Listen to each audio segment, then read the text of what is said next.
ओम नमः शिवाय। हर घर ज्योतिष चैनल में आप सभी का स्वागत है।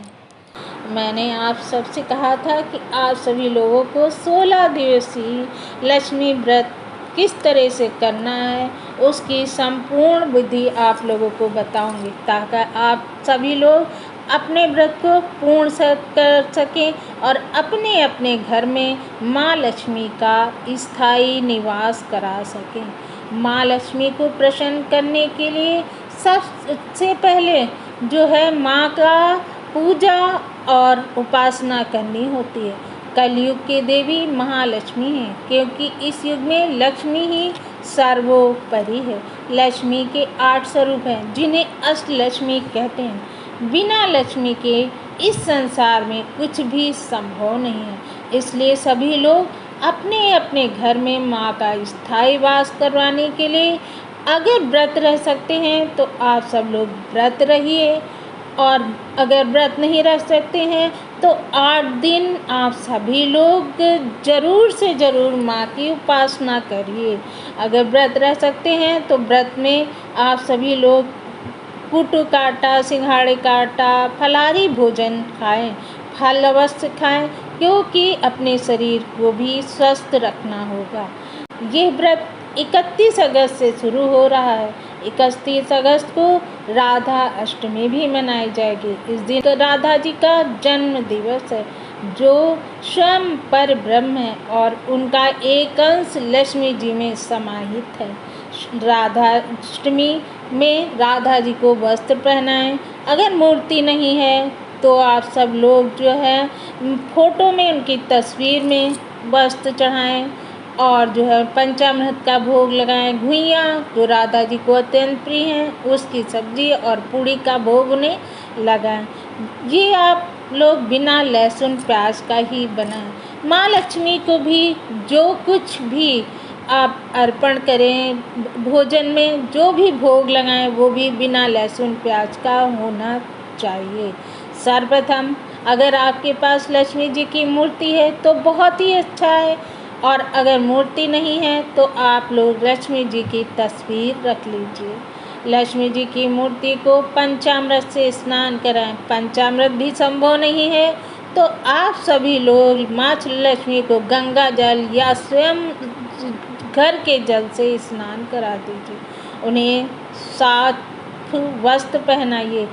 उसके बाद माता जी को वस्त्र धारण करवाइए, रोली लगाइए, सिंदूर लगाइए, अक्षत अर्पित करिए।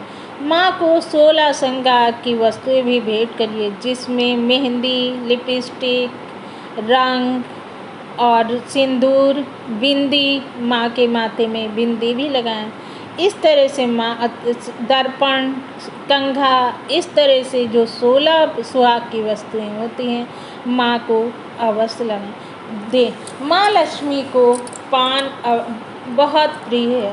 पान से माँ लक्ष्मी अत्यंत प्रसन्न होती। अगर संभव है तो पान पर गुलकंद रख कर चढ़ाएँ। अगर गुलकंद नहीं मिल पा रहा है आप लोगों को तो पान पर सिंदूर या थोड़ा सा शहद रख के ही माँ को अर्पित कर दीजिए। सादा पान भी आप माँ को बतासा रख के भी अर्पित कर सकते हैं। माँ लक्ष्मी को नारियल चुनरी में बांध करके उनके सामने रख दीजिए, और माँ को मखाना, ड्राई फ्रूट, बतासा, ये सब चीज़ें बहुत प्रिय हैं, इसलिए इन्हें माँ के सामने भोग लगाइए। जो कि आप 16 दिन तक थोड़ा थोड़ा प्रसाद माँ के सामने भोग लगाइए। एक कलावा लीजिए, माँ के सामने रख दीजिए, उसमें 16 दिन तक रोज़ एक गांठ बांधिए। जब 16 गांठें हो जाएंगी तो जिस दिन आप माँ का विसर्जन करेंगे उस दिन वो किसी को खुद पहन लीजिए अपने हाथ में, पति को पहना दीजिए, बेटा बेटी जो भी आपके घर में बच्चे हैं उन्हें पहना दीजिए। माँ की उनके ऊपर विशेष कृपा बनेगी और माँ उनकी रक्षा करेंगी और उन्हें धन धान से समृद्ध करेंगे। पान में सौभाग्य का निवास होता है, इसलिए माँ आपको सौभाग्य भी देंगी। माँ को खीर अवश्य अर्पण करें। इसके बाद जल किसी कटोरी में या किसी गिलास में या छोटे से किसी तांबे के लोटे में माँ के सामने रख दीजिए। जब आप पूजा करें तो श्री सूक्त का पाठ करें। 16 दिवसीय कथा पढ़ सकते हैं रोज, या कनक धारा स्तोत्र पढ़ सकते हैं, या माँ लक्ष्मी के किसी भी स्तोत्र का पाठ कर सकते हैं। अगर ऐसा भी संभव नहीं है तो श्रीं श्रीये ओम श्रीं श्रीये का जप भी कर सकते हैं। जो भी अगर ये भी नहीं कर सकते हैं तो आप 16 बार ओम महालक्ष्मीभ्यो नमः, ओम महालक्ष्मीभ्यो नमः का जाप करिए।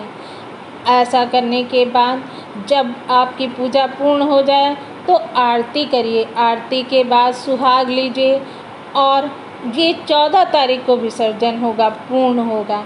तो इस तरह से जो है आप 16 दिवसीय व्रत रखिए, पूजा करिए और उसी दिन 14 तारीख को नारियल का गोला तोड़ दिए, या तो अपने यहाँ जो भी मेल हो, अपने पति या लड़के किसी से भी, बेटे से उस नारियल को तोड़िए और उस प्रसाद को सब में वितरण करिए।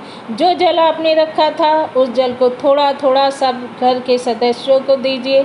सबका भाग्य जगेगा और सबको माँ सद्बुद्धि प्रदान करेंगी, लक्ष्मी आने के रास्ते खोलेंगी। इस तरह से करा गया व्रत जरूर आपके घर में सुख वैभव लेकर आएगा। घर के माँ लक्ष्मी कलेश को दूर करती हैं। इस तरह से आप पूजा अवश्य करिए। और मेरा चैनल अगर आप सभी लोगों को अच्छा लगता है तो लाइक, सब्सक्राइब और शेयर अवश्य करें।